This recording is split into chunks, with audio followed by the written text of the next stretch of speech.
Finally, we have Chris Goodall, who will speak to us today. He is the Director of CG Consultancy. Chris formerly held senior technology positions for companies such as IBM, UBS Investment Bank, and Citigroup, and he has over 17 years technology experience from development through to management. CG Consultancy specializes in tech turnaround for fast growth businesses, due diligence review for investors, as well as providing and managing consultant teams for project implementation. Chris is also co-founder of software development firm 512.com. CG Consultancy has developed an industry-leading solution using in-memory technology for Jack Travel. Jack Travel is an established £350 million turnover provider of hotel accommodations.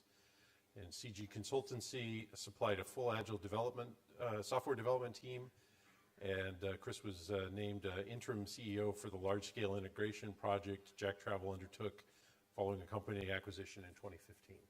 Please join me in welcoming Chris.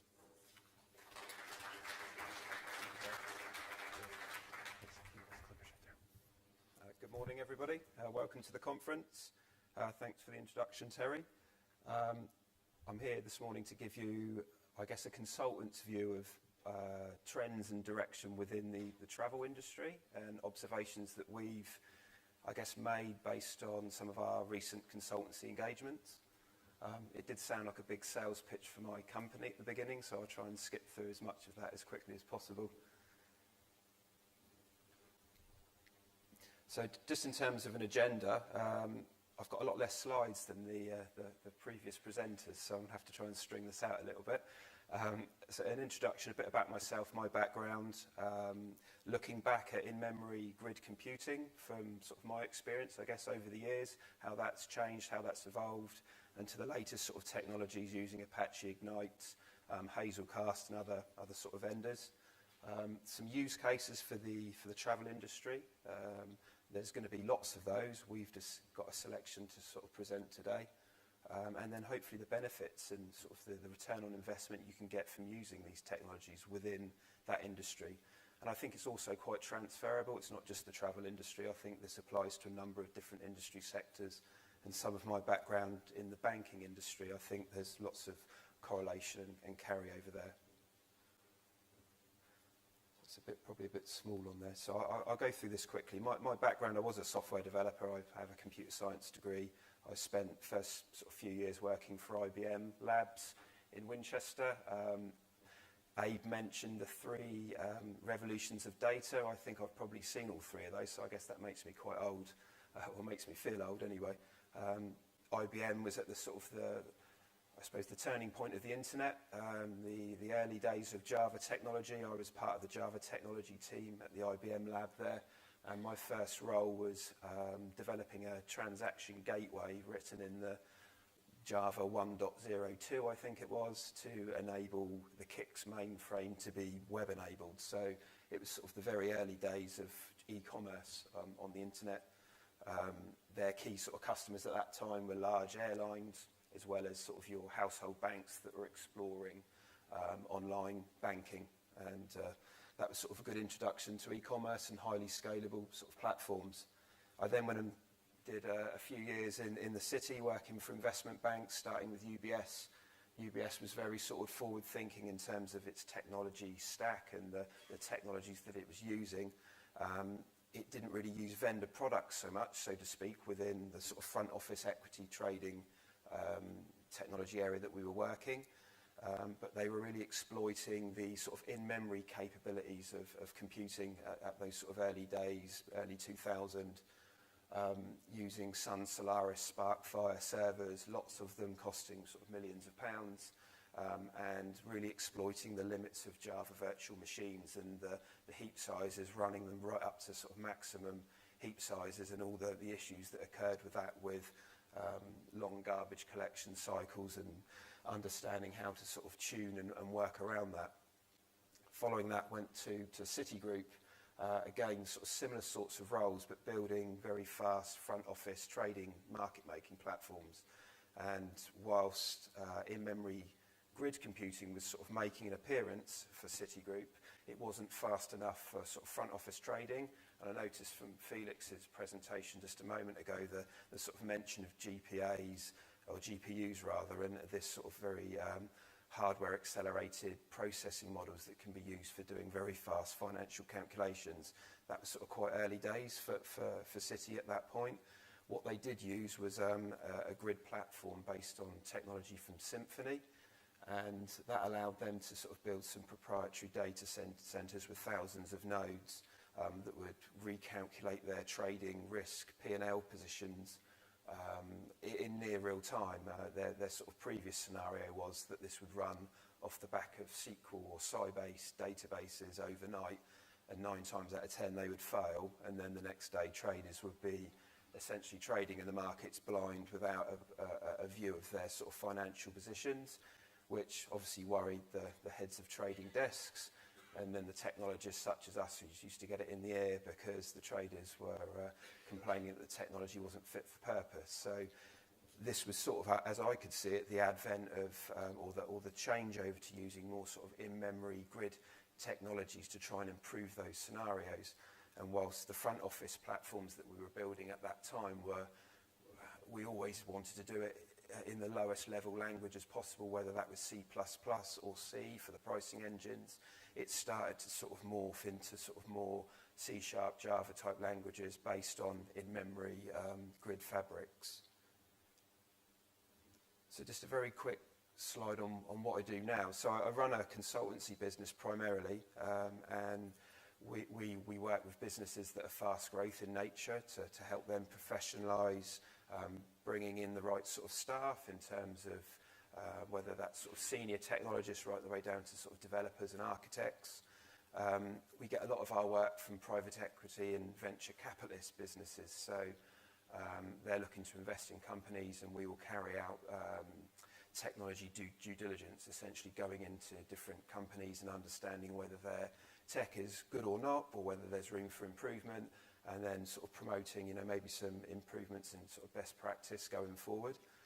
It's from that we've been able to see sort of lots of trends in the industry and potentials for improvement. One business that we've worked with very recently is Jack Travel. They're a very large hotel accommodation wholesale provider. They get lots of search a day in terms of people looking up hotel inventory. 200 to 300 million searches a day is sort of the norm, and the growth rate is carrying on at that sort of 500-600 million probably in the next couple of years. So they're spending lots of money on sort of hardware and hosting the current search platform, and we've redeveloped a solution using in-memory grid computing to help improve performance but also reduce costs, which I've got a slide on in a moment. And we also have a subset of consultants that are experienced in grid computing and those sort of key skills. Also run a software company in parallel to this, and we develop online platforms, so primarily Java based, and they're enterprise grade systems for sort of bigger businesses, and there's our customer list down there. So grid computing way back when. And I think it's just really the time that I had when I was at Citigroup was sort of observing some of the trends, I guess, that was happening there, and Citigroup's approach to solving this big problem of having real-time profit and loss or trade position information that was fragile at best, to be honest. So the platform that was in production at the time before they rolled out the in-memory compute project was pretty flaky. It would run on databases overnight, and it would very rarely sort of complete on time. So as I said earlier, traders would be sort of blind in the markets the next day. So there was a big push to redevelop this platform using this in-memory compute with thousands of nodes. They had data centers based in sort of the key trading locations in Europe, in Asia, and the US. And it used an in-memory tech or fabric called Symphony at the time, which I believe was then sold to Hewlett-Packard and then on to IBM. It was fast enough for that sort of back office risk P&L, but not fast enough for the front office pricing, which needed sort of very complex financial calculations, which they call Monte Carlo simulations. And I guess the sort of key takeaways from that was that it was very expensive to deliver that platform. It was well over $20 million to design those data centers, to run those in-memory compute nodes. And it was relatively slow when looking at the sort of the numbers that you can achieve using technologies such as Apache Ignite and Hazelcast. So sort of moving on to the travel industry, so opportunities within that sector. And I know there's sort of a couple of other people here for these 2 days that are also giving detailed presentations within this sector. Bart Hansen, who's presenting on tour operators, who's over there, and Francesco, who's sat at the front here from Jack Travel, will be presenting in more detail what the work that's being done at Jack Travel. So just a couple of use cases really to sort of discuss and present. I think the key thing that we've observed when looking at the sort of platforms that the businesses are using in the travel sector is a lot of it is based on legacy tech, and that can really be sort of Visual Basic 6 sort of age of software with lots of investment within sort of stored procedures that are very convoluted, very complex, difficult to unwind, difficult to maintain. The systems themselves are generally good at what they do, but very difficult to adapt or improve or change going forward. So sort of one of the sort of key observations, and I think parts of those systems need to be scalable, other parts don't. So there's a real mixture of sort of tech requirements or things that it needs to deal with. The hotel accommodation search problem itself is quite challenging in that it's very high volume. So Jack Travel, as an example, have over 250 million searches a day. They need to return responses in under a second. The current platform that's being used, which is being replaced at the moment, is typically under a second for some of the searches, but for any of the more complicated accommodation searches, it will be several seconds. So comparing that back to sort of the financial world, you can do exponentially more in a lot less time. So the requirements are, I suppose, not as severe for the travel industry. It's not as important to the speed isn't of sort of millisecond, microsecond nature that's needed for trading, but it's still needed to be sort of sub-second. So the in-memory tech, I think, lends itself well for achieving those requirements. There's lots of complex room-type, accommodation-type combinations that need to be, I guess, pre-calculated or calculated in a real-time nature, depending on the search, with margins applied, other types of agent-type calculations that need to be factored in. So there's various inputs that need to feed into a pricing model and to be able to return that result very quickly. Again, doing all that in memory lends itself very well. And then having a framework that sits around that in-memory fabric to receive intraday updates. So as people are making margin adjustments, or if accommodation is sold, anything that would result in the recalculation of a room price based on demand can be achieved using maybe messaging technology or some way of communicating that in real time.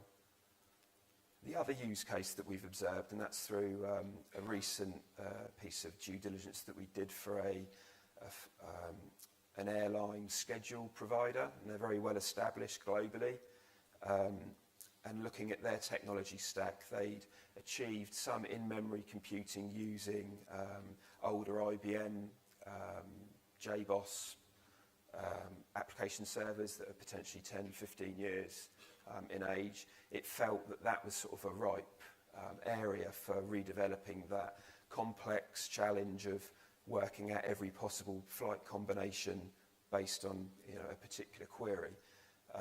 Again, I suppose it's similar in some respects to the hotel accommodation search problem, in that you need to have all of the data held in memory, all the reference data at least, as well as getting regular intraday updates to do with flight changes, whether that's from the airlines or the carriers or baggage handlers, all these other sorts of bits of data inputs that would cause flight connections or scheduling information to change. Again, it felt like another good example where in-memory compute fabric could benefit that area.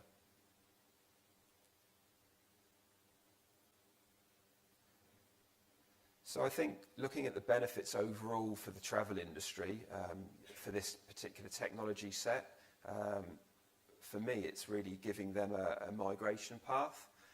And I guess that's not top of everybody's list, but I guess for some of the businesses, they need to have a way of moving from older technology to newer technology. So certainly with the travel systems that we've reviewed, there's a real mixture of old tech mixed with sort of legacy code that is very difficult to unwind. So having this in-memory compute technology gave certainly Jack Travel a mechanism to unwind some of the complexity of this overall booking hotel accommodation platform that they'd invested heavily in, and move some of the more scalable parts of that technology to a more appropriate platform. So it allowed us to sort of ring fence the older system and then move the hotel search, for example, out and into an in-memory grid technology. And that also benefited from the sort of being able to scale, very high volume, very low latency, and then using sort of standard middleware technology to communicate from data sources within that infrastructure. The other key benefit, I think, moving on 10, 15 years from certainly my observations when at Citigroup and their £20 million grid project there, is that the in-memory data grid technology now it's got a very low cost of entry. The Apache Ignite Apache Ignite framework, for example, is open source. It's easy to start testing with that stuff, to start prototyping. Hazelcast, GridGain provide good levels of professional service and consultancy. Jack Travel used GridGain, for example, and we had their professional services staff help prototype initial versions, which was really helpful with knowledgeable staff that know what they're doing. Another massive thing, certainly for the board of directors at Jack Travel, was the ability to reduce data center costs. So with their hosting bills being way north of 150,000 a month with rack space, pounds, they've got hundreds of servers that are, to sort of solve the scalability problem at present, they would throw more hardware at the problem. With the in-memory data grid technology, they can cut that back by nearly 90%. So it's a huge saving, and I think that essentially pays for the project in itself within a couple of years of rolling this out. Additionally, it's looking at the technology. It's a more fit for purpose technology to use for this type of problem, as well as it being fast and cheap and returning data in milliseconds or microseconds. So for us, we can see a lot more businesses using this, whether they're medium, large, and I think some of the sort of small companies can benefit from this as well. So it's exciting times, I think, ahead for in-memory computing. Hopefully this has resonated with some of you and it's of interest. If you have any sort of questions, feel free to grab me during the 2 days whilst we're here. I've got my email address on here as well for any questions you want to send offline. Hope you all enjoy the conference, and thank you very much.